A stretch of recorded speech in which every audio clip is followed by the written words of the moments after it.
You're listening to Dead Air Podcast, part of splatterpictures.net.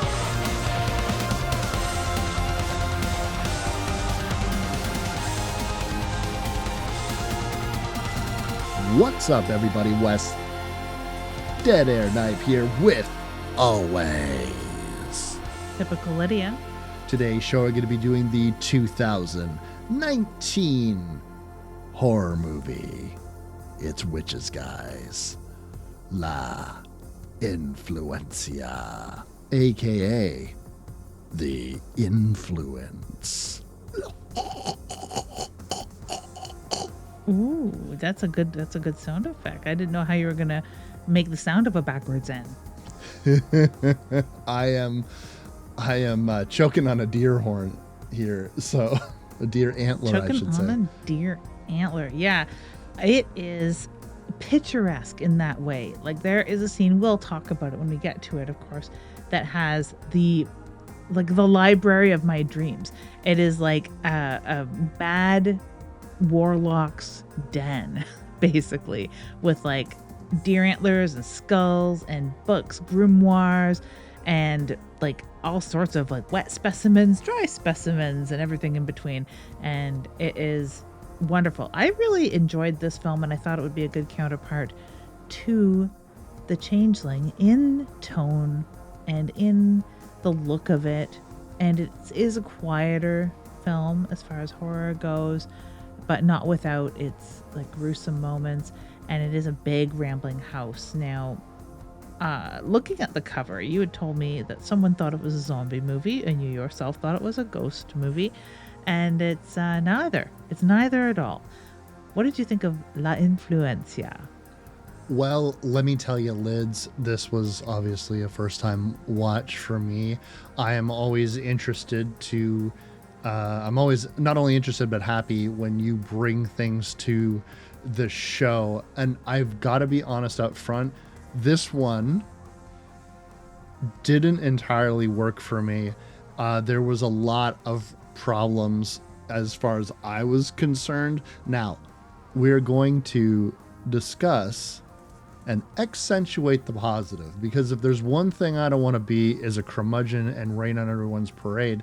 And also, I can point out that there's been several times on the show where we have done films that I don't like, and Lids, midway through the podcast, turns the whole thing around and makes me see things in a way that I haven't seen before, because, and I know that she will refute this, but I will maintain Lydia is smarter than me and and sees things that I don't sometimes. I'm a bit of a meathead sometimes when it comes to this sort of thing. And this film just was so hard for me to follow. And the things that I was picking up just... It was not having the desired effect that I think the filmmakers wanted. Now, you had said that this is based off of a book, right? Yeah, it's a Ramsey Campbell book, and fans of Ramsey Campbell, who has, I don't know, 30 or 40 books out there in the wild, would commiserate that there are not enough Ramsey Campbell novels made into films, and most of them are very picturesque and you can see them, but they're all kind of quiet. I most recently read The Wise Friend, which is one of his more recent works, and I kept thinking, man, I want to see this as a movie. I want to see this as a movie. I want to be steeped in this world. I want to see these gardens and greens, and I want to see what this dour wan person looks like, and I want to see all of this, but I realize how quiet of a movie it would be. And this is maybe why the Spanish often adapt Ramsey Campbell horror films, because it sort of fits within the Spanish horror film aesthetic, and not so much with like Tombs of the Blind Dead, but like more quieter impressionistic films.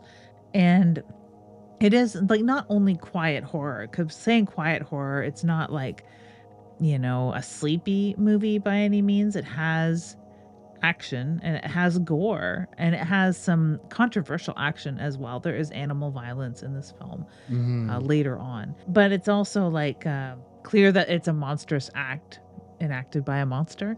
So yeah, that aside, like it is one of the very few books by Ramsey Campbell that have been adapted, and Ramsey Campbell just last week celebrated his 60th anniversary as a published author.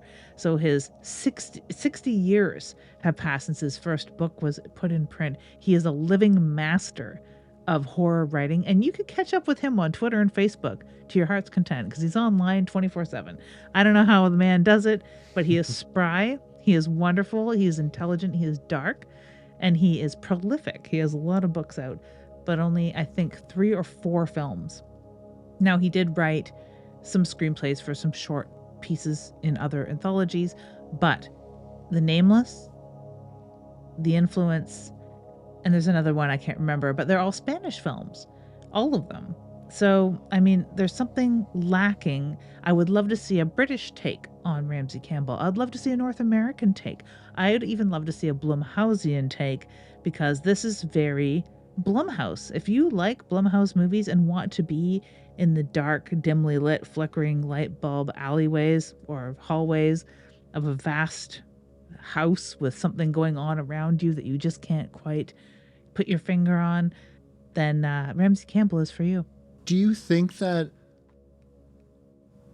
because of the fact that the films are all being made in Spain, that they just don't have enough of a reach? This came out on Netflix. And do you think that perhaps if some of these films had gotten theatrical releases in North America, more audiences would be clamoring for these to get made? Because there are certain authors that, I mean, it's almost as if the book and the movie come out at the same time. And so for someone who's been doing this for 6 decades and also is very prolific, it seems like an untapped resource, don't you think? It really does. And like, I mean, if Mike Flanagan ever gets tired of making Stephen King adaptations, he can jump on Ramsey Campbell because there is a lot of stuff there. I just hope most of it gets made with his input and, or at least with him like alive. I really do, because it would be nice to see more Ramsey Campbell. He's got a lot of new stuff out. Flame Tree Press, he is on their roster. He has republished things with them. All his new stuff comes out from Flame Tree. So yeah, Mike Flanagan's of the world, rejoice. There's 60 fucking years of books to pick from, and a lot of short stories too. So yeah, I'd say get on it. I don't know if it would have gotten a better reception though. To your question of if it had been released more commercially, it has mixed reviews. It does. You're not alone in having this fall flat for you in a number of ways. There's a lot of people who don't like this film. You know, I don't like to judge a film by any kind of average rating. I think that mentality is quite toxic and really to the detriment of art and storytelling, because I think in this fast-paced workday world in which we have just dramatically decreasing attention spans, that it really, looking at a score always makes me wonder, everyone says this movie is garbage, but what if this is my favorite movie of all time and I haven't watched it yet?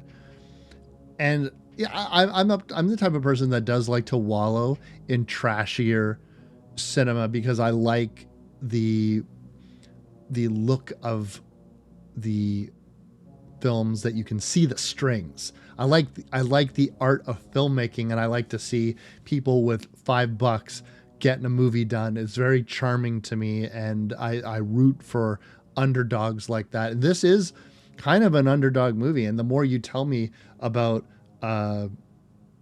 well, Ramsey Campbell, it really makes me lament the fact. Is it all horror that he writes? Yep. It's so strange to me that we're constantly looking for new stories, new ideas, and here's just a whole bunch of ideas that are just sitting there. And I don't understand. Like, I did look up the score after after I had watched the movie. I this was a 2.5er for me, and I wonder if I was too tired the first time or whatever. But fuck, man, I could not follow what was going on, and I think because I don't typically look up anything if I don't know what the movie is already. I don't want to watch a trailer.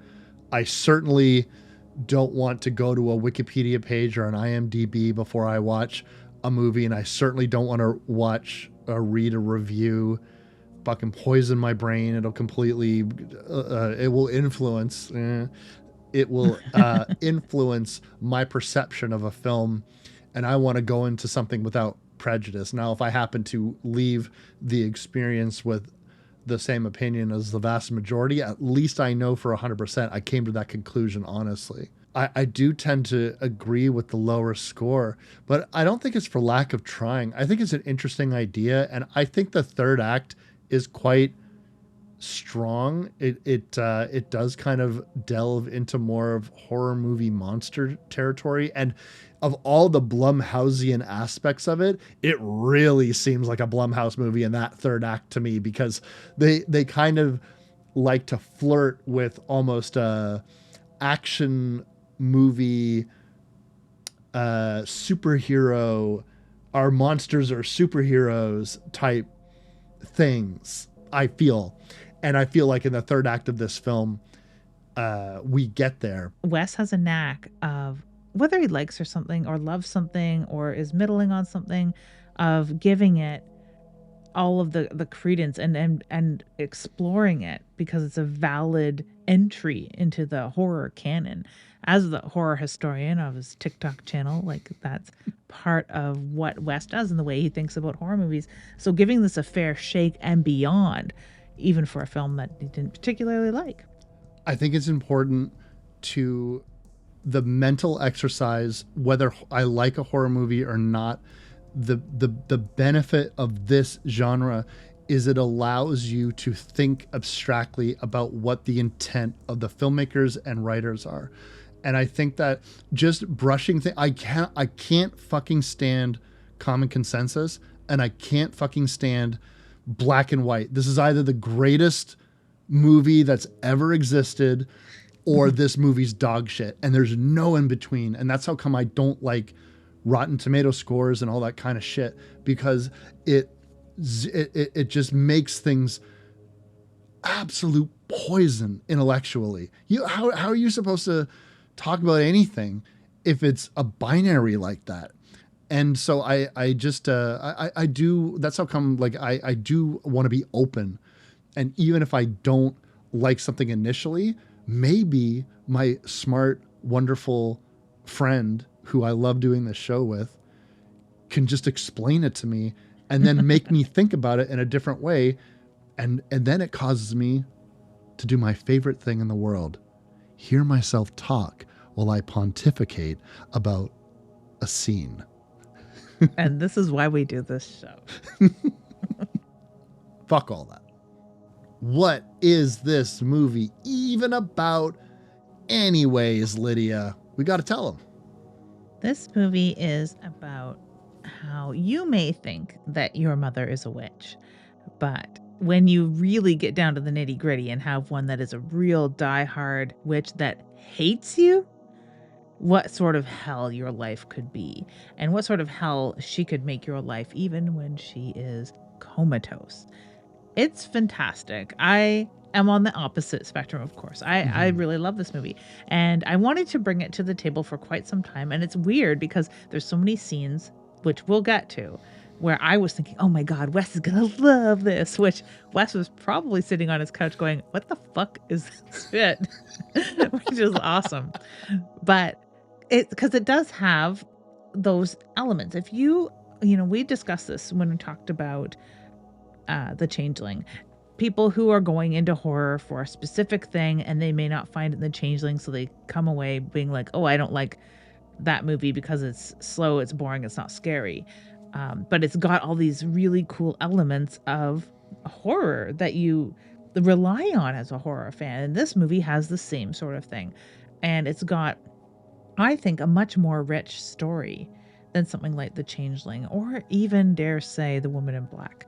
But, you know, that's up for debate. I think a lot of people who don't like it would definitely fight me for that one. But it's got a much more contemporary and interesting story, I feel, because these two sisters, Alicia and Sarah, were brought up by this witchy woman. She was like a white witch. Like the way, if you watch The Coven, the American Horror Story Coven, and you picture those witches, that's what their mom was like. She was in her little office greenhouse, like weaving dreams and bathing herself in all sorts of beautiful tinctures and shit.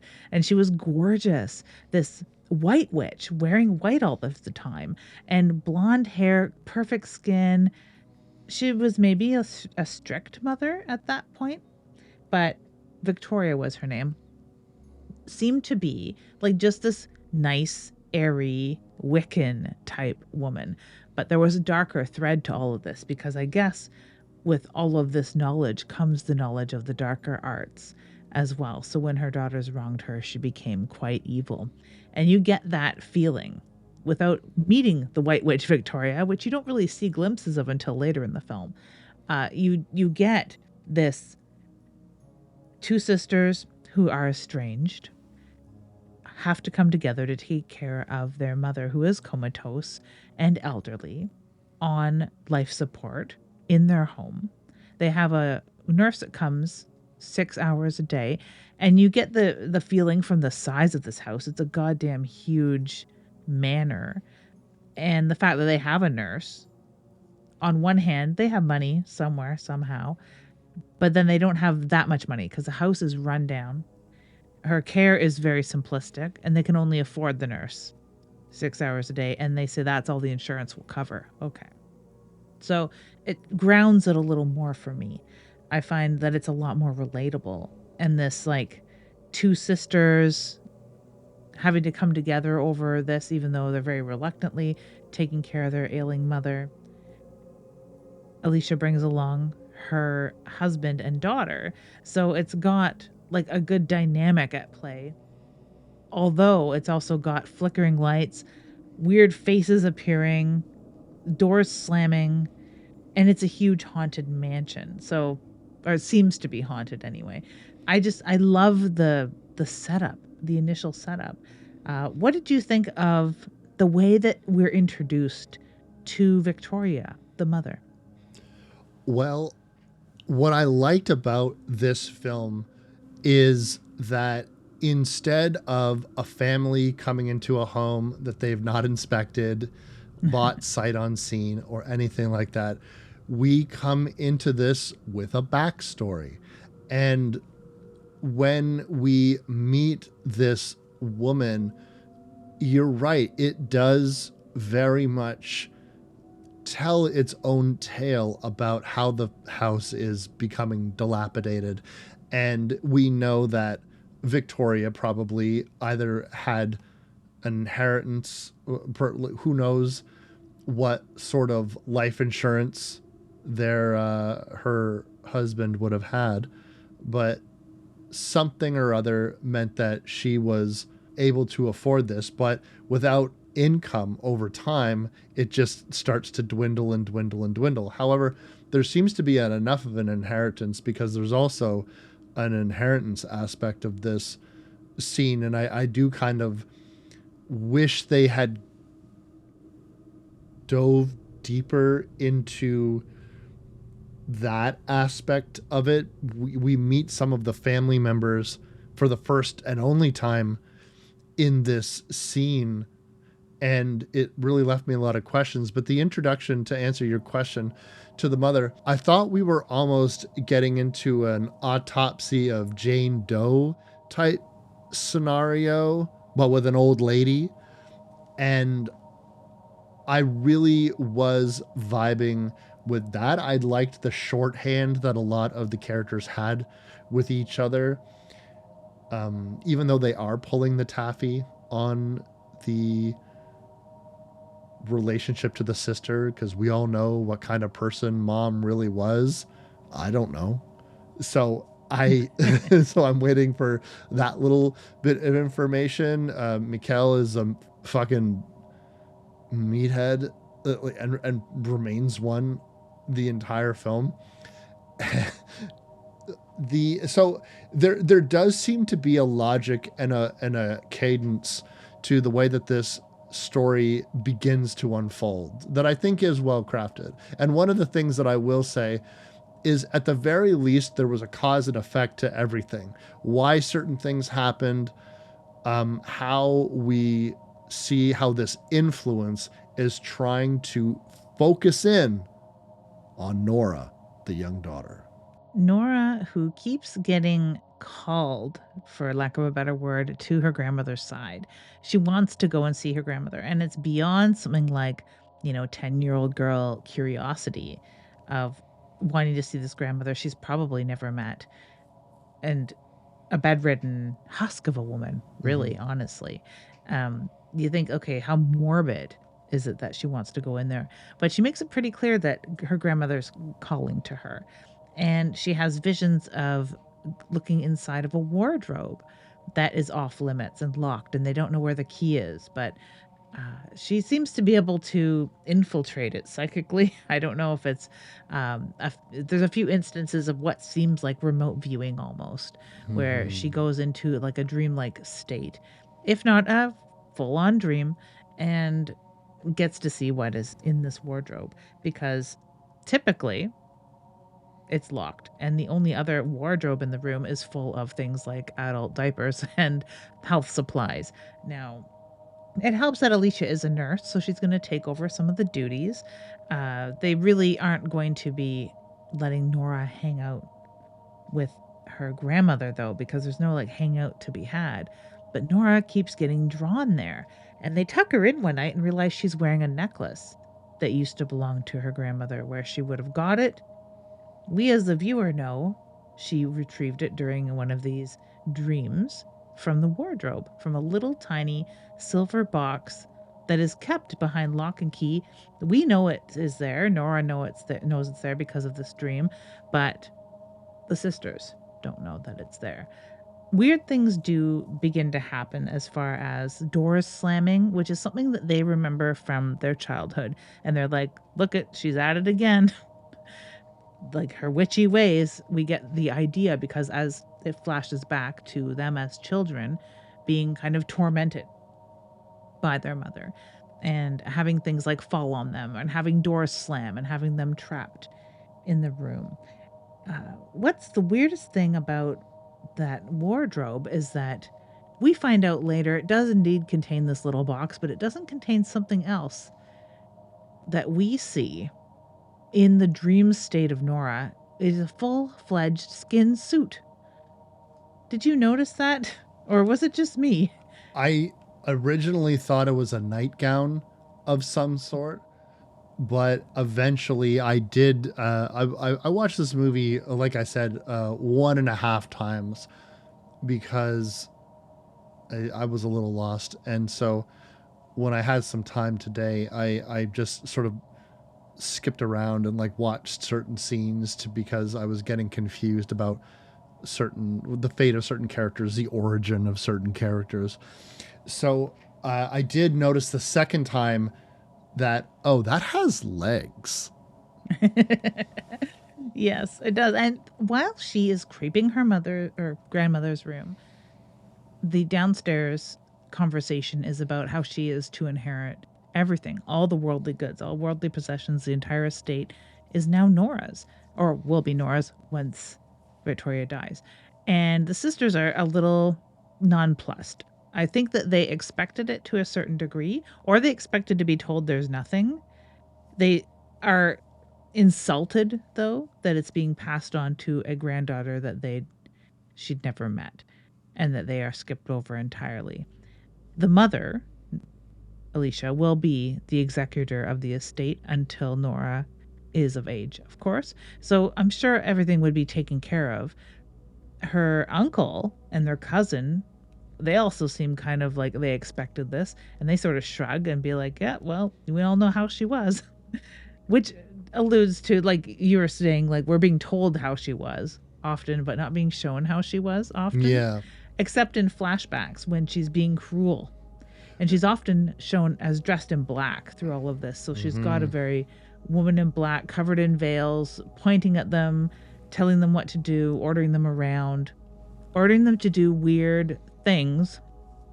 She has them all standing up and looking in mirrors and things like that. So it's all very odd. And the oddities don't stop there because, you know, Mikkel, the electrician husband of the family, notices there's a whole bunch of lights out. And I'm thinking this is by design, because if you were this witchy person, you'd probably want some dim lights here and there. It hides the dust. You can't see all that dust in the dark. The second you open up some windows and you look around and you say, oh my God, there is so much dust in here. We got to get rid of this. There's the one odd thing that I've noticed is Mikkel, he immediately starts blasting some tunes, but I don't know if it's a situation in which the song they eventually got for the movie was not the song that he's listening to, but he starts sort of air guitaring and headbanging completely out of sync with the music that is playing, and it's so hysterical. Miguel is one of the is a man who is unfortunately in between jobs right now. They've just moved into this place, so he's home a lot, and yet somehow is the most negligent parent this side of the dad from fucking Boogeyman, because it's like he's constantly just lets his daughter roam anywhere, and also doesn't seem to notice that they got a fucking dark passenger that's in the house with them, not a comatose witchy lady who, by the way, he finds her hovel, her witchy dark magic hovel inside of the house with skulls and books and all of that sort of thing. And he calls her, turns out you really were a scumbag witch. It's a funny line. But there's also Luna, mysterious Luna, who in a blink and you'll miss it scene arises from Victoria's bed and will influence through action the rest. I'm sorry, I don't know how many times we can say that, but I mean, there's a reason why this movie is called this, right? It's very appropriately titled. And the first thing that you'll see is when Nora is taking that large gold locket with a spider on it. You look over your shoulder and who's back there just making sure she gets it is old Luna, who is hanging outside her school like Michael fucking Myers. It's Luna. Loves to scratch cars, and I guess they're going to be friends because everyone else doesn't like Nora's stupid face. And she really made a big mistake coming to this school. I was so popular in school that this is not a joke. I never really was bullied. So it's very unfathomable to me to like not be liked before I could even say anything. Like, everyone likes me. I'm Wes Knipe. But not everyone likes Nora. This probably would have been me coming to another school if this would have happened, because I was already disliked quite generally. I would have liked you if we were kids. Oh, probably. Like, I had friends, and there was like, it's not just all like the drama kids and stuff. It was like, you know, I did have friends, but like not a lot. And there was a lot of very mean kids. A lot like Beatrice, who she is paired up with for whatever fucking reason, because as a teacher, you would know what is the horrible witchy, well, not witchy, because we're dealing with real witches here, but like the horrible bully bitch. So she pairs her up with her. Okay, whatever. But maybe kids are way more judgmental in nowadays or something, but she is disliked because of her stupid face, like for no reason whatsoever. But right away she feels ostracized, and she looks out the window and sees Luna, who reminds me quite a bit of like the little girl in the movie Parents, where she's just hanging in a tree and being like, hey, let's be friends. Okay, I don't know you, and you're scary kinda, and you're filthy, and you're barefoot, but whatever. Yeah. She really is almost the textbook definition of a ragamuffin. Yeah, she looks exactly like a Dickensian ragamuffin. But Nora doesn't seem to notice, which is also kind of weird to me. But because you would be like, "Where's your shoes? Why are you so filthy? Where do you live?" Why are you holding that thing and scratching cars' paint?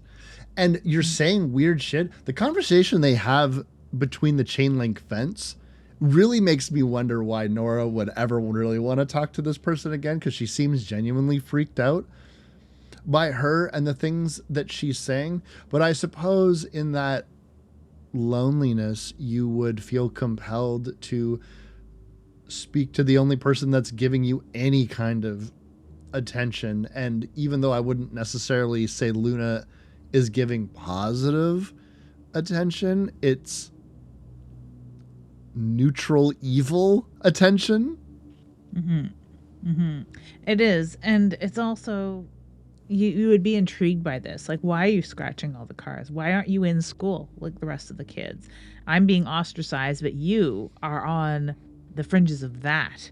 So I have to be friends to you and nice to you, lest I be mirroring all these other bullied kids that are treating me terribly, or mostly just ignoring her. But yeah, we see that there is a heavy influence between, whether it be Luna or the grandmother. Nora is acting out. And this in turn has Alicia acting out. Now, Alicia doesn't want to be here. She never wanted to return. She's only returning to take care of Sarah, basically, or like take care of her mother, who she calls Victoria. She doesn't like refer to her as mother. Yeah, it's very chilly. It is. And who can blame her? She's been away by choice all of her adult life, totally estranged. She's only back for a short time and would rather just leave. And she keeps being like, you know what? We're going to pack it up. We're leaving. We're leaving. This is it. At one point, she actually freaks out and unplugs the life support, which does have me question how come no one worried so much when they had a power outage, but I digress. She unplugs the life support. Yeah, and Mikkel, of all people, comes to the rescue because the two sisters are literally standing there. Well, at first they were fighting about it, but then they stopped fighting about it when the machine was flatlining. And they were going to attempt homicide, basically. And they were saying, like, this is illegal. This is a crime. We can't kill her. But Alicia was pretty adamant that this was the best. This was for the best. We would be free of her once and for all. And it would have saved them a hell of a lot of grief, actually, if this would have been able to carry on. But Mikkel, being like a moral person, turns the machine back on and shoots his wife. What do you call that? What do you call that? Stink eye? The stink eye. I somehow think walking in on your wife and her sister trying to, through inaction, commit homicide warrants perhaps a stronger reaction than a stink eye. But the stink eye is definitely what he chooses. Mikkel is going to spend a vast majority of this film not really understanding what's going on. And I think that before I knew the extent of, let's say, Victoria's power, but at the same time, I didn't really understand the extent of the knowledge that both Sarah and Alicia had. I kept wondering why extremely straight up paranormal things are happening that seem to be provable, and yet the second those scenes are done, we're washing dishes, we're going to school, we're we're done with that, and they don't seem as phased as I think they ought to be, at least at this point in the film. Especially when the house is acting like there is a ghost in it. And the only explanation is that they've been brought up with this. They're so used to this. Here she is at her old tricks again. One way to fix this, other than unplugging her life support, is maybe burning all of her shit. All those skulls, all those books, all those weird herbs and tinctures and jars, and just boxes of shit. We'll just throw it outside. Huge, like, uh, constructions, I don't know, whatever, crosses, regalia. We notice one thing, there's nothing like overtly Christian in this house. It's not like blasphemy. They are almost like a folk horror level of witchcraft and dark arts going on here. There's no like bastardized Virgin Marys and stuff like that. It's literally all witchcraft. And they drag it all out as much as they can to a huge pile and burn it, which is what you do with witches, right? That cleans witches. To my knowledge, yeah, the symbol that seems to be again and again that almost gives the house the impression that there is something watching it, perhaps the house itself, is a prominent fixture in this witchy craft room, is the deer head with the antlers. There was a house in my neighborhood that had one of these things up on the front of it that my siblings convinced me was haunted. There was an old woman that lived in that house, and at the top of the house, it was not my neighbor's house, but it was the house next to my neighbor on the I don't know why this is even relevant, but on the left-hand side. And I remember on Halloween, I was too scared to ever go trick-or-treating there, and so I would sheepishly follow my siblings, but I was convinced that we were going to get killed or we would see a ghost or something like that. And again, this was a very nice, I think the one time that I remember trick-or-treating at her house, she gave us pennies. So whatever. But because she had this deer head and antlers on the front of her house, very high up on the house, you could never reach it. I assumed she was evil. So we know, Lids, that this house is evil.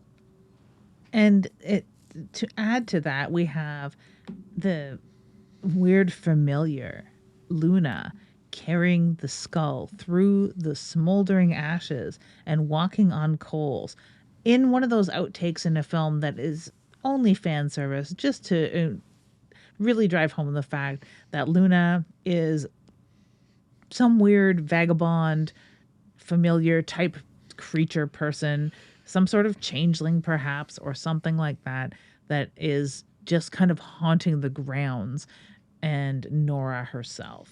Nora is becoming increasingly agitated throughout all of this as well. She was definitely agitated at this burning. She watches it with contempt from her bedroom window. And meanwhile, almost simultaneously, we get this massive power outage that occurs when an electrician is killed by... I like that you refer to Luna as this familiar, because it is, imagine if Victoria had a fucking raven, like she's a Disney witch or something like that. That is what Luna effectively is.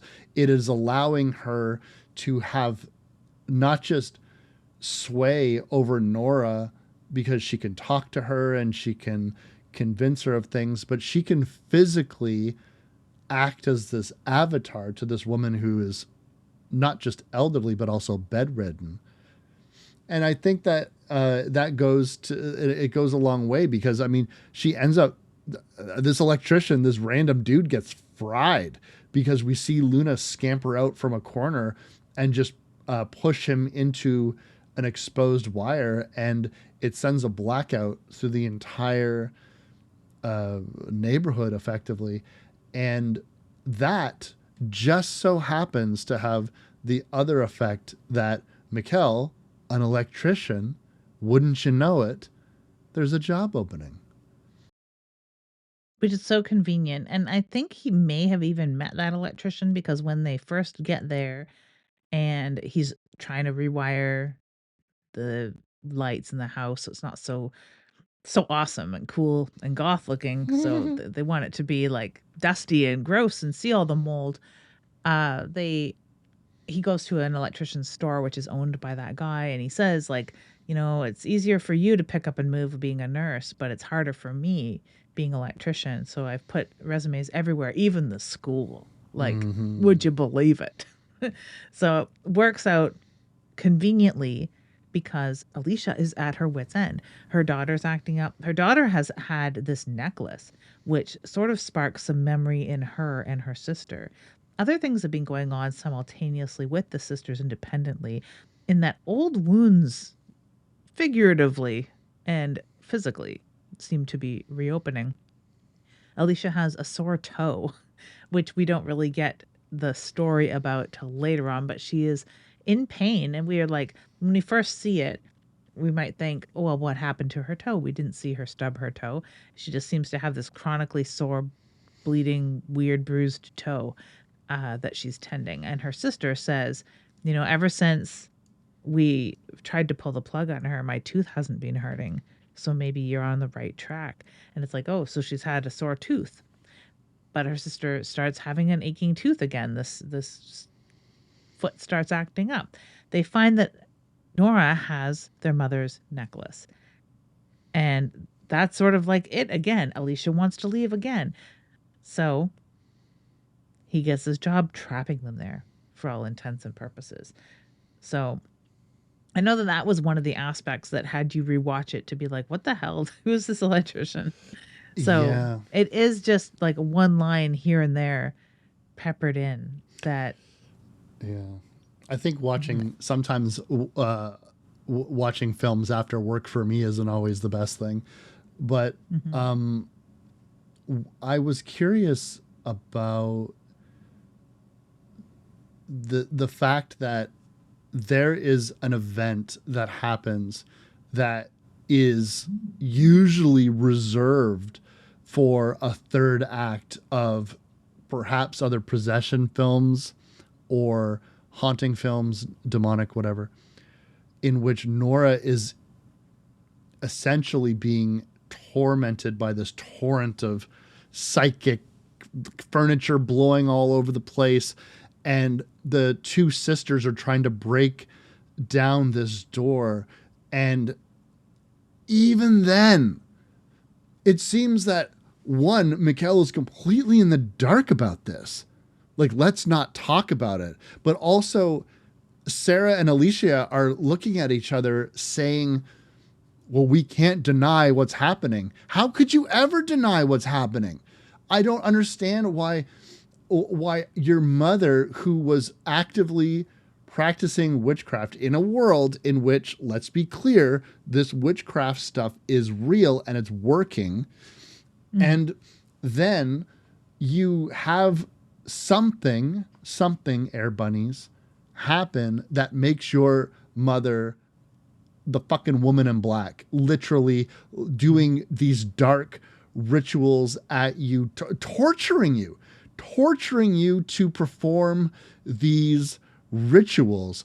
And if you were to take the supernatural elements out of this film, this would be a very straightforward film about what do you do when you have abusive parents who finally become elderly and you are now forced to take care of them. They're on death's door, but yet they were monstrous to you, but you are not allowed to be monstrous or negligent to them. How do you reconcile with all these different feelings? So that works in the context. But if we're just talking about down to brass tacks, shit was flying around the room. Your daughter was screeching in terror. Nah, we're sticking around. What?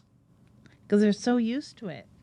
When they were kids, they didn't know they needed an exorcist. And they still don't jump to that conclusion now. They need an exorcist or something. Or they need to kill her, which is, of course, they've already had a hard time getting to that point and backed away from it quite unceremoniously. But that's that normalcy, and at the root of it, yes, it is that really good, effective story of, as adults, how do we face and reconcile the way that we were treated by this monstrous person? And you get like a whole other level of the fact that they will ask one another point blank, like, well, what do you think happened to our cousin's finger? And they're like, I don't want to talk about it. It's like they were there because they show flashbacks of parts of these rituals where one of them has their tooth pulled out, one of them has their toenail pulled off. Well, what do you think happened to their cousin's finger? Right? Like, so they're like, it is very gruesome, very horrible. And they lived with that as much as they lived with the doors slamming, the lights flashing, the things jumping off the walls, bookcases falling on them, psychic power of their mother wants to yell at them in private, so she would just point at the door and it would close. So they were very used to that behavior, whether she was there or not. And they have a line at one point being like, don't you feel like she's still like looking over your shoulder and in every corner of the room like she used to be?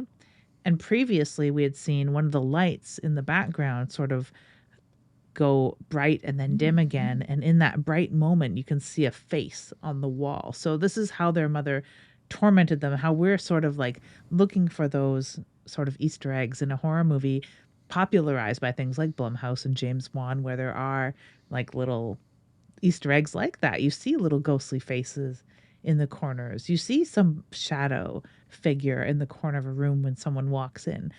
We're looking for that sort of thing. But here, it has sort of like a double meaning to me in that this is the shit they were tormented with all of their lives and have reconciled with as best as they can as adults and accept as normal, because this was normal in their house. So that's the reason they aren't really reacting, except for Alicia, who has that extra level of, now it's infecting my daughter. And we have found a necklace that doesn't seem to be one of those necklaces. And we find out more about those necklaces with quotes around it later on. She gets the necklace taken away and her aunt takes it to her cottage. Or the aunt doesn't live there. We should point out No, that, yes, that's true. yeah. The aunt, as much as she cares for her mother in that physical sense and has the nurse hired and stuff and comes by the house and like takes care of her body and stuff, she doesn't live there. So you get that sense that she's like too afraid to live there. Or she needs that space away. She owns a shop in the city, so she needs to like take care of her actual work and like work and make money and live and stuff. But we get a lot more of those flashbacks of where we're impressed. Not only is this person extremely mean and extremely evil and is torturing these children, she's also so very pretty. It's so very like Stevie Nicks level pretty. Well, Sarah is in for a rude awakening because she is going to return home to her taxidermied seagull, and she is going to see that Nora is in her house. Now, Nora has had a very industrious day of playing hide and seek. Now, she doesn't have to. Was this before or after she gets kicked out of school for a little bit? This is after, because we've already been introduced to the brutality that Nora can exude on that bully. Like, not only has she stabbed her with a protractor in class numerous times, she beats the hell out of her. She really punches her in the, and it's bloody. This film doesn't shy away from showing blood. It doesn't care if it's a little girl. You will see that hand get stabbed rapidly several times. You are going to see that little girl punched in the mush until her face explodes with blood. And she's going to get a stern talking to and this nebulous concept of punishment that just kind of amounts to she's bored. I do not think that anything other than expulsion and her being confined within her bedroom until her parents figure out if their kid is going to be charged with assault or attempted murder or something, because that attack is so outrageously brutal. And that's nothing, because we are now in a situation, like a scene so fucking weird that I needed to watch it twice. And this was me.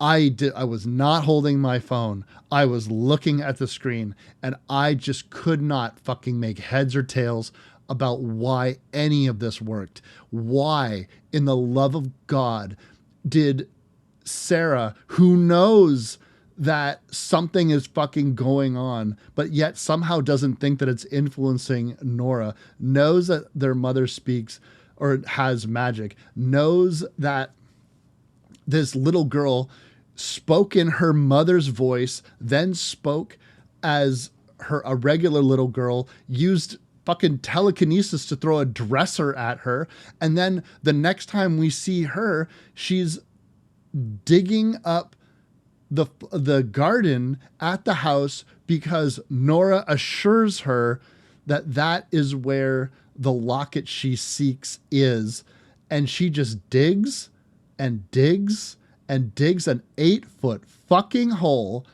to find nothing, lamenting with screeching, "Why are you doing this to me?" While Nora, in a trance, just stares at her. Now Luna is kicking dirt at her, and next thing you know, Nora beans her in the head with a fucking shovel, and then all of a sudden, fully formed, because Nora can't go, even though Luna's commanding her to hit her again because she's still alive, Nora somehow has the good sense of like, oh, I guess I'll just drop the shovel that I used to almost kill my aunt and let the Victoria, now formed, I don't know why she needed Luna if she could do this, like hit her daughter in the face with a shovel until her face is chilly, and then they just bury her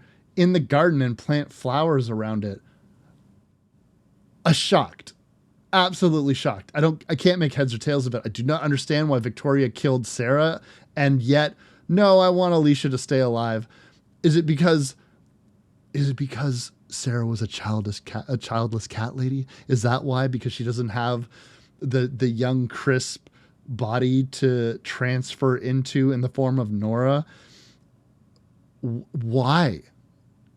Well, there's a few things, and I don't know if it was lost in the dub, or it's because it is one line. She's digging there because that's where Sarah, buried the necklace to hide it from Nora. So she had taken the necklace away because it was influencing, wink, wink, nudge, nudge, Nora, and she buried it in her garden. Okay. So that's why she was digging in the garden. I love this scene. I love the way that all of this plays out, having dark Nora, so to speak, in her aunt's room, her aunt's cottage, with that creepy ragamuffin of Luna, who is, yes, when she takes on the witch's voice and stuff, I think it's absolutely chilling. It's so very effective, and the tension of having this grown woman being slave driven by these two young girls in the mud, in the rain, and they're screaming at one another. And you know that this is futile in a way because these are very powerful little girls at this point. Like Nora is getting close to being what we think taken over by her grandmother entirely. And this other little girl can channel the mother witch, and the witch is getting stronger and stronger, it seems, even though she's only been in this coma for a month. It's like I don't know what precipitated the coma, or if there was a state of mental or weak of power or something, but with forcing her to dig her own grave, like they know that they can just reach out psychically and grab this necklace, but it's twofold in that she has to dig to supplicate to the mother, and it works very well as her own grave. I think that she's only killed because if the mother, Victoria the witch, would have killed Alicia, then Nora would have been taken away from her. It's not like Mikkel and Nora would have stayed at the house in close proximity where she could be easily influenced by Victoria the witch. They would have been taken away. So she had to get rid of some of them because they together may influence one another to take her off life support again, separate her from Nora, might figure out exactly what is going on, especially once they see what's in this necklace. Like, spoiler alert, it's Nora's hair. That's all. It's not, she's no big deal, but it is a set of other necklaces, which we'll get to. But yeah, so there was like some rhyme and reason to the digging. It wasn't just like smash cut to digging in the garden. I would have liked to see a flower planting scene, quite honestly.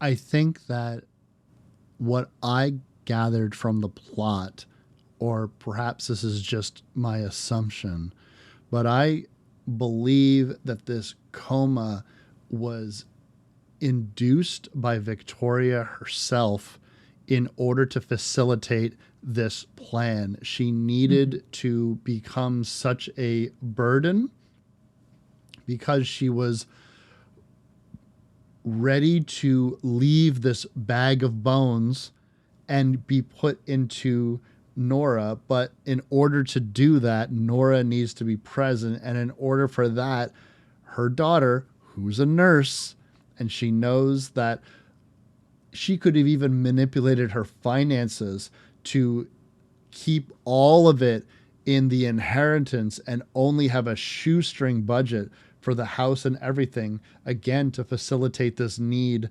to make the situation as dire as possible, to get the daughter who left, not only left home, but left the city, to come back. That's what I got from it. No, it makes sense because she was getting older and we had seen how starkly beautiful she was. We're going to get some flashback scenes that really show how fresh faced and what a beauty she really was. So of course she wants to inhabit a new body because that's what we get. If it hadn't been telegraphed that slowly the influence over Nora is deepening to the point that they're going to become one, where she's daydreaming that she's laying in bed with her grandmother, she's daydreaming that she is in bed taking the place of her grandmother. There's some sort of weird ichor seeping out of the bed, so there's some sort of like the corporeal body of the witch is disintegrating somehow from inside, but the spirit is roaming at will. And we do get this inky sort of possession cutscene, sort of, with Nora visiting in her grandmother's room yet again, and she has like this vile, kind of like black bile that comes out of the witch and seeping into the orifices, eyes, nose, mouth, and ears of young Nora. So she is, for all intents and purposes, fully possessed at this point, which explains why she kicks a dog. Not only kicks the dog, but eventually will kill it, because this is one of those sniffer dogs. He's going to rat her out by her digging in the flowers. Initially, she can play off kicking the animal because they are getting they're getting into the garden, and Alicia sees it from the window. This almost exact situation happened between me and my grandmother. At my grandmother's cottage, I did not kick an animal. Somebody and buried them in the garden, Wes? No, I didn't kill anybody, and I didn't kick an animal. Let me be absolutely clear. Absolutely, but yeah. They had a Siamese cat named Mitzi, and she had a little collar and she was allowed outside, but it was on a collar and a leash, and they had a spoke in the grass. And so she was kind of loafing in a little spot, and I would go and I would stand behind her, and then she would kind of go a little forward, and then she'd loaf again, and I just sort of like pattered up behind her. And then I hear my grandmother from the window, John Wesley, you get away from that cat. And I was scared because my grandmother never raised her voice at me like that. And she thought from her vantage point that I was kicking the cat. And so my. she thought, and I explained myself and she understood, but at the moment, when I was watching the scene, I was like, oh my God, except this time Nora is kicking the dog. She does eventually kill it. So the dog's scratching and sniffing doesn't, narc on her. But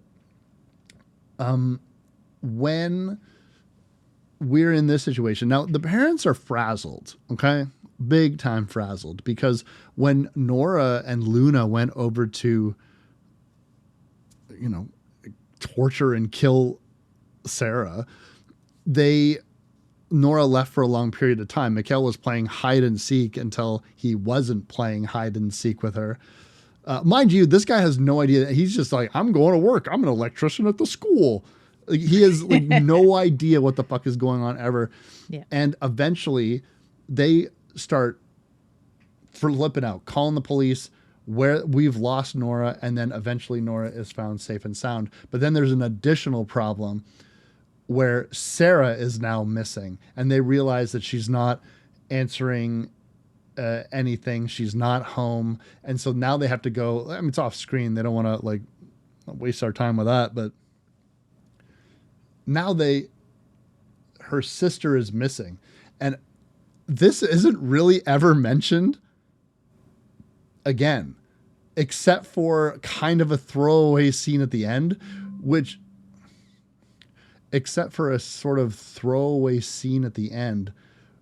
I really got my hackles up. Like, I found that really annoying, because I just thought, can we have some closure on this plot point so they know that she's buried in the fucking yard? Well, not everything wraps up nice and neat with a little bow on it, Wes. In life, there's people buried in gardens that no one knows about. It's true. We can't all be Fred West and make funny jokes with our family members about it, And certainly, it seems, to a certain degree, the Nora we knew and loved, apparently beforehand, was a sweet young girl who would have missed and really lamented the fact that her aunt was gone. She was a very good and sweet little girl. Now we've got a mother having constant panic attacks, a father who doesn't know what the hell is going on, but that's really no change. But we get this brooding and dark and extremely well acted little girl. She goes from being a fairly inquisitive, sweet little girl to this very, very dark, looming, evil look to her, and I just absolutely love it. And she'll shoot her mother these stink eye looks over her dad's shoulder every chance she gets, which I think is just great. And she is sneaky, and it sort of belies the sweet young girl when they come home in a frantic mad dash after calling the police and everyone looking for her. They get home and she's on the stairs and like, what are you doing? She's like, I'm cleaning dirt off the stairs. In such a matter-of-fact way. It's like, wouldn't they be clued in that there's something really wrong with her? More so than just living in a haunted house with a witch as a grandmother and a mother who is losing her mind. So, instead we'll just have dinner. They will have dinner. This is right after it seemed Alicia had made a decision, you might call it. See, their nurse had come to start her shift. I was actually wondering what the hell happened to her. I was like, oh, there she is. And Alicia sends her away.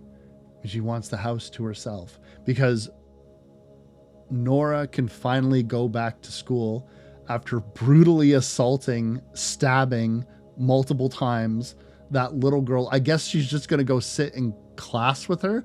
I was thinking about that the whole time. So I have to sit in class with someone who stabbed me and sat on top of me and punched me 15 times until my face was just bloody and sore.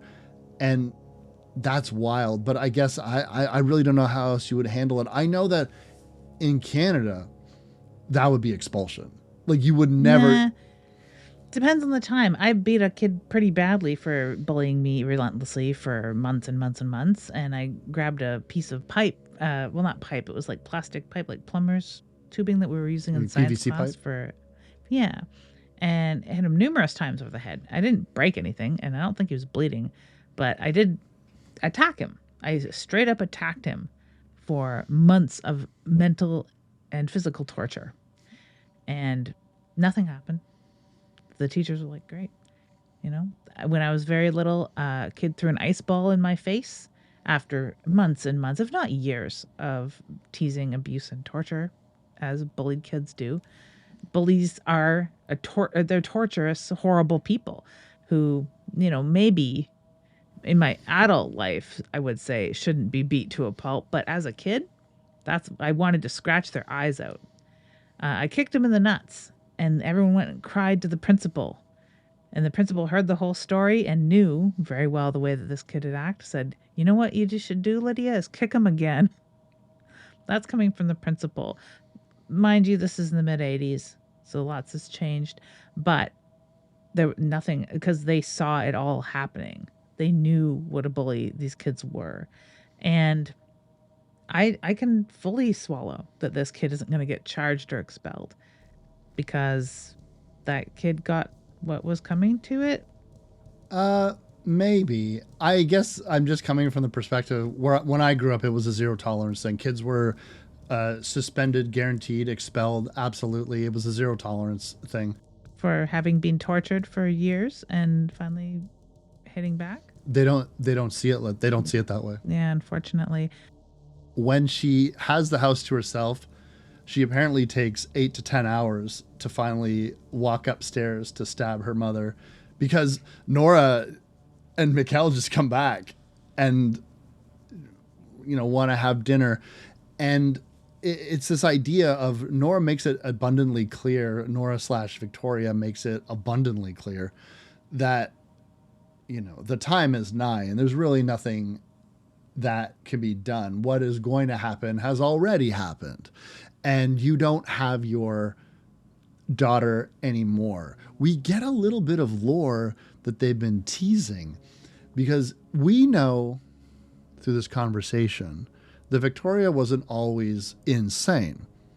And what could drive a mother to hate her children more than a fucking cartoonish death of your lover? Who there was a point where I was like, is this her husband? Because they're so sensuous, and it almost looked like she was so orgasmic to his touch. I guess she really liked him, but they're playing a prank. They wanted the dad to go down the stairs, you see, and he does go down the stairs, through the stairs, and he falls on a well-placed antler. And much like the rest of this movie, which is fairly graphic, this is no less graphic. In fact, it might be, maybe the shovel thing's a little bit more graphic, but they kind of doctored that with CGI. This looks the most graphic, and yeah, got little girls get covered in blood of their father.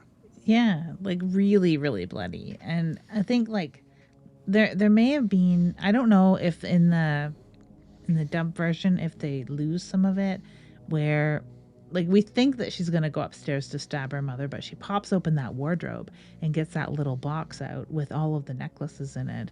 And we see once and for all, there's the toenail, the tooth, and a finger. We finally find out what happened to their cousin's finger, which is like precluding this flashback to them, the little girls, little tiny Alicia and Sarah, innocently wanting to play kind of hide and seek with their father. Maybe he's away on business a lot. Their money comes from somewhere. So architect? I'm assuming he's, probably an architect, because this is a horror film. But the mother, I, I get the sensuousness, and I could see how someone might think that it would be maybe not their dad because he's like a lover, right? But Yeah. isn't that the way it's supposed to be? I used to clean the house with these people that were very, very horny for one another, and they were a married couple. Wow. Yeah, they'd been married for like 30 years or something, and they had 3 little girls, but upstairs was like the kids' rooms and everything was downstairs, and the normal like household was downstairs, but upstairs was like sexcapades. Oh my They had God. naked pictures of each other on the walls and stuff, like, and it was all like every piece of furniture was definitely for banging. It was just not a That's sex dungeon, but it was like sexy, sexy, and it was just yeah, naked pictures of each other everywhere, looking longingly. It was like very weird, but I'm sorry. I guess that's the way it should be, right? And these people had you come to their house and clean it, and Oh yeah. and they're just like, yeah. So when you're up here cleaning the pictures of my asshole, can you just make sure that you just really dust the frame? That'd be really great, thanks. Actually, and the air suspended saddle that we've got going on here, there is some leather wax just in that drawer. Move the dildos. It'll be there. You'll see it. I don't think they needed dildos. Well, maybe not, but you know, you can yeah. never have too many, maybe. But Yeah, they were very open and very cool about it, and just like, you know, if someone would have been like, "Wow, those are quite the pictures," they would have been like, "Yeah, we took them ourselves," or like, "Oh yes, we paid the best photographer in all of Ottawa to come and take boudoir photos of us together." I house sat for somebody one time, and it was a young married couple, and they had told me that if I was interested, and they showed me their porn collection. I was not 18 years old. I'm just going Whoa. to. I am just Yeah. going to put that out there. But that was a long time ago. The funny thing is, now we have the story, and we are going to tell the story. We've seen what we have to see, and now we're going to have Alicia explain her perspective and how it was an accident. They didn't mean to do it. The mother is Victoria, who's within Nora, is seething. She's got the Kubrick stare. She is listening to this story, knowing Alicia knows that is Victoria. Victoria knows that Alicia knows. Mikkel is sitting there eating his fucking like the dumbest motherfucker on He has planet Earth. no idea why the story, like, he's like, this is not appropriate dinner time conversation. And eventually Nora / Victoria has heard enough, because her perspective is not within line with how Victoria feels about what happened. And we do have an idea of how she feels because we get treated to the most screaming anguish we've ever seen on film, I think, from the mother lamenting the death of her husband. And it's just, it is so sad. It is so, so sad. And to be surrounded by your little girls that don't know, like, didn't mean to do what they did, at first don't realize the gravity of the situation, that the blood that they're splattered with is their father's. It's unfathomable.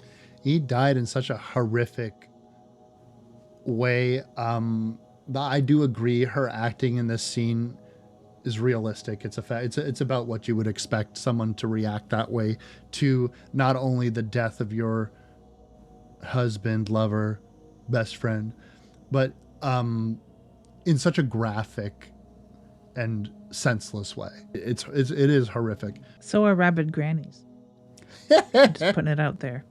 This is very much where we get into the realm of rabid grannies. If you like rabid grannies and maybe Exorcist 3, old ladies crawling across the ceiling, that sort of stuff, if that freaks you out, this movie has everything, man. You're fucking bringing up rabid grannies of all the...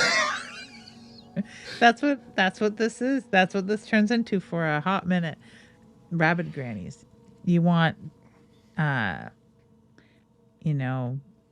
desiccated old people giving you what for?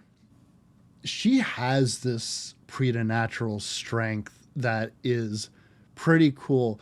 And of all the sequences, we'll talk about this battle because the shit has hit the fan. Mikhail is back at work working late, you know what I'm saying?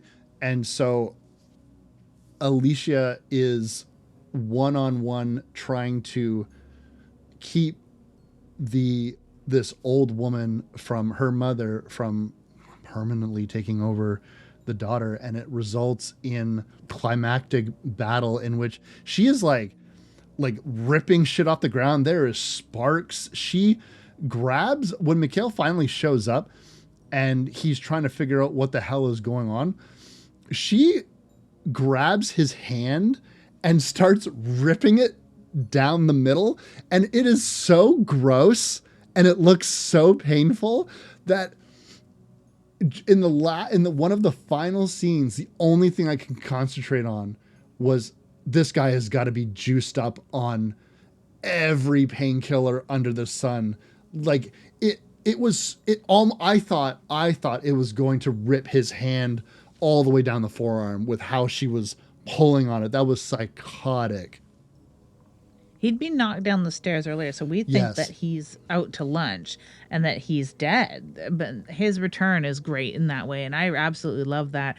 The graphics and effects aren't always 100% perfect. There's a bit of CG blood here and there, especially with the beating of the little girl. But yes, like, what would you expect? It's all CGI. Yeah.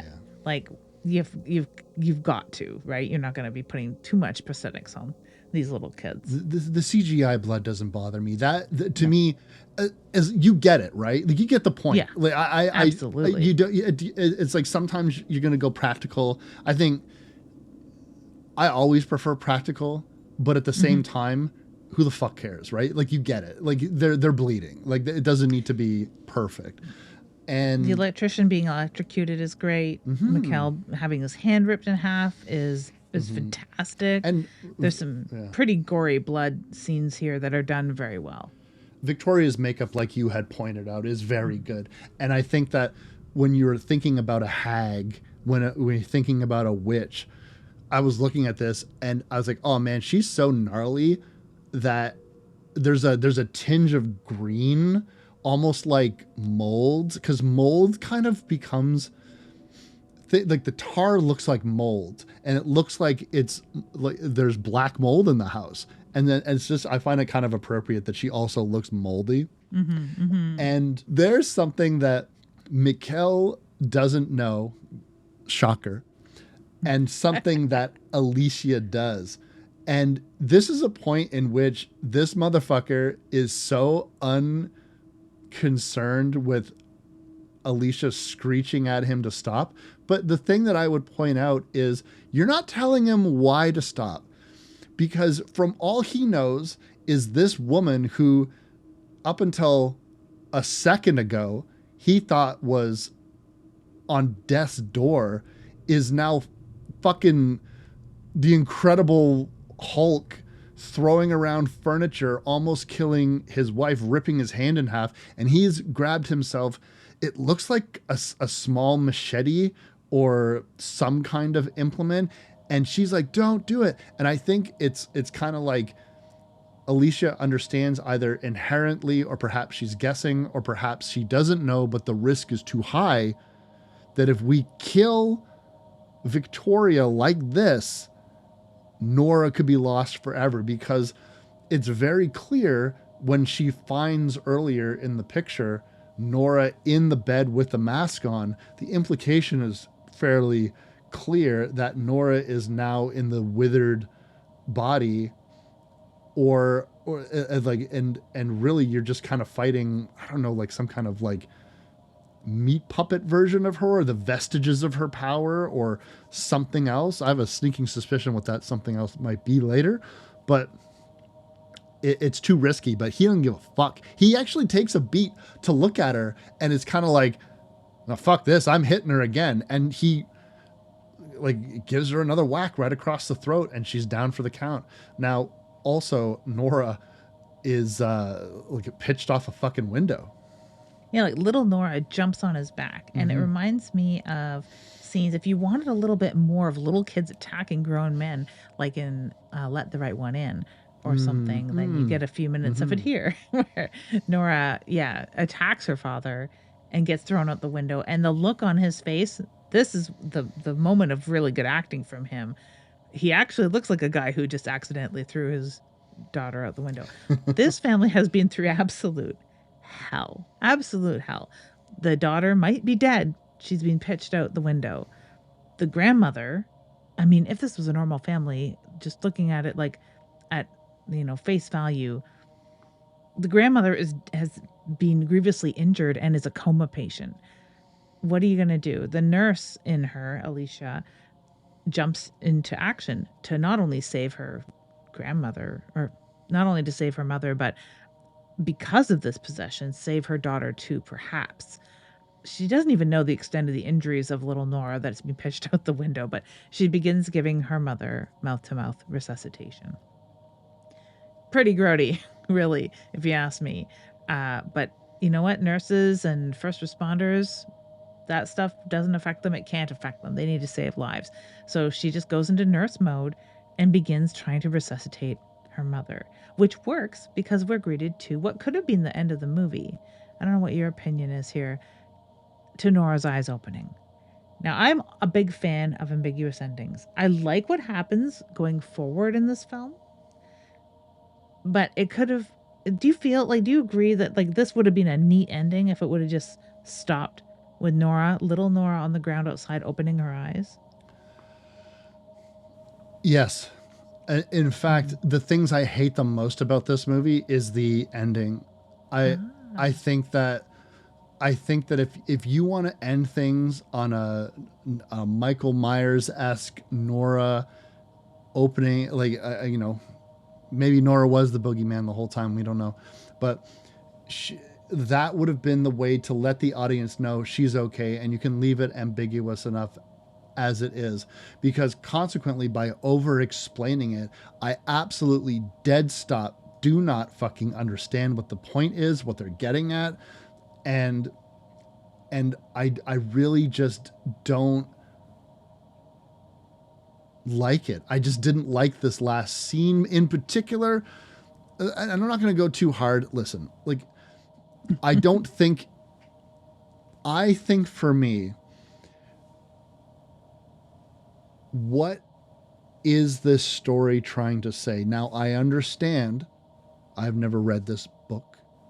I don't know anything about it, except for the fact that there are some differences between this film and the story. There's something so weird to me where they are showing Nora enter the room with the spirit of her grandfather as he was when he died. Victoria lying in bed looking downright angelic and smiling, happy.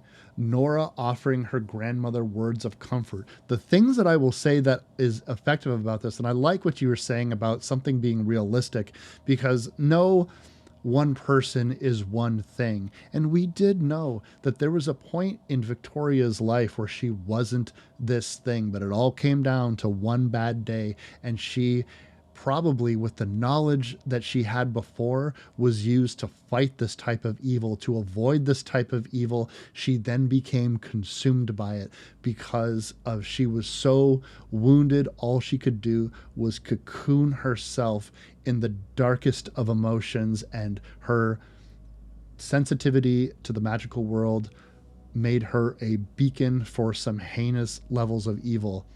Does that mean that her soul is saved in death? Had they killed the thing that took her over and not the woman she was? I don't buy it, because I'm a big proponent of choice. And when you are affected by things, what do they say? What that quote is, life is 10% what happens to you, 90% how you react to it. And while I understand giving into the darkest impulses of your negative emotions, I do not think there is redemption for that. It seemed wholly too religious in a way. I'm not a religious person. I'll just put that out there right now. I grew up around a lot of very religious people. I find it very dubious that you can be, but Nora is gently telling her grandmother, "It's time to go. You'll know." Like he wants me to tell you that heaven is like sand, and I was like, "Bitch, this woman mushed her daughter's face in with a shovel, like yesterday. Yes. She's not going to heaven if such a place exists." You need to repent for that type of things if we're being like absolutely down to brass tacks critical or technical about everything like that. And then all of a sudden, and I'll let you talk because I'm maybe I'm in over my head, man. Like maybe I just don't fucking get it. That the father's Satan, maybe? Is that The entity. because he does become like a cloven-hoofed beast towering among men. If it isn't totally a hallucination on behalf of the witch, which is what I think that this scene is because she's certainly not going to heaven. And Chris had pointed out while we were watching this again that, you know, we were talking about Ramsey Campbell and how none of his books are made into film in North America or England, where he's from. He's like, well, are they all very religious or all about possession and witches? They're all witchy like this. And I'm like, well, yeah, lots of them. There are a lot of folk horror. And he's like, well, maybe this has to do with like Christianity being such a huge proponent of the Spanish personality. And that's got to be like, it's the only real Christian influence on this film is that end scene where yes, it seems to be that her true love was the Dark Lord, right? So I took it as this whole thing is a hallucination on behalf of the mom, her dying scene. So adding to that, would it almost be as though in her own delusion, it was almost as if, you were right the whole time, Victoria. Everything you did made perfect sense, and you did it for love, and you will be rewarded in the ever after because of it. Because your only crime was loving your husband too much and not being able to face this existence without him. That dark time is over, but the whole time it really was her own delusion, and perhaps what snapped back to reality was seeing, you know, he who shall not be named in that corner as, oh no, you're actually, this is what's happening. This whole, like you were a child of the light. You now dedicated your life to darkness, and in the pit you shall remain. Although I don't think she does, because they seem to do once this sequence is over, Nora wakes up. She's all right. Everything seems hunky-dory. We pan to, in that pond. Well, first we see a missing poster. Sarah is missing. All right, fine. And we also see another one. Did you notice the other missing poster beside that? Who was that? It is a little girl named Rebecca Vega, and it is Luna. So Luna was a missing girl that is drowned in the pond on the grounds of the house. So perhaps another example of a possession. Someone that could be. That definitely that raises more questions than it answers. To be honest with you, but it allows me to at least reconcile, because I was curious. It's like, why did Luna just fucking die? Like, and who was she? And who was she? Like, and how did? Yeah, she was taken advantage of. She was a poor missing little girl that had stumbled and fallen, it seems, into a pond and died, and her corpse or her leftover sort of entity was taken over and used by Victoria. I thought she might have been like a Renfield or something, like or like a different, like maybe she had another kid that they don't talk about that died. Like that's what I was waiting for. But no, it was just a poor little vagabond girl that died through misfortune, close enough for her to be taken advantage of in the afterlife. I like that the seething hatred of Alicia still does not quit because they're in the hospital and the doctors are taking care of them and she's checking on her daughter and her husband's there and she goes over to her mother and says, "You are gonna rot in here, you evil bitch." When they take Nora away, she does that scratchy finger thing. I think the implication is the spell was never broken, and or perhaps Nora just has a nervous tick now. It's possible she's been through a lot. Yeah, her mother, Alicia's mother, the witch, Victoria, used to do that when she was thinking in the middle of these like rituals that she would be torturing every child within 10 meters of the house, it seems. She would do this like sort of scratching motion with her finger, just thinking. And she'd like to do that with her veils and like scratch her fingers on the veils. So it was like this auditory thing that would had imprinted on Alicia and Sarah as like the things she did before that she did the evil things. So yeah, there's more evil to come. Just last week, there was another book put out by Ramsey Campbell called The Incubation, and this might be a follow-up. I'm not really sure, but it was his 60-year anniversary of publication. So hurrah. That's incredible. It really is incredible. It really makes me realize what a shame it is that he's such an untapped source, and I hope that more of his stuff gets adapted. I'd like to see some of the other things that he has done. That would be interesting. Maybe they'll work a little bit more for me than this one. You did a good job of turning me around on many aspects of this story.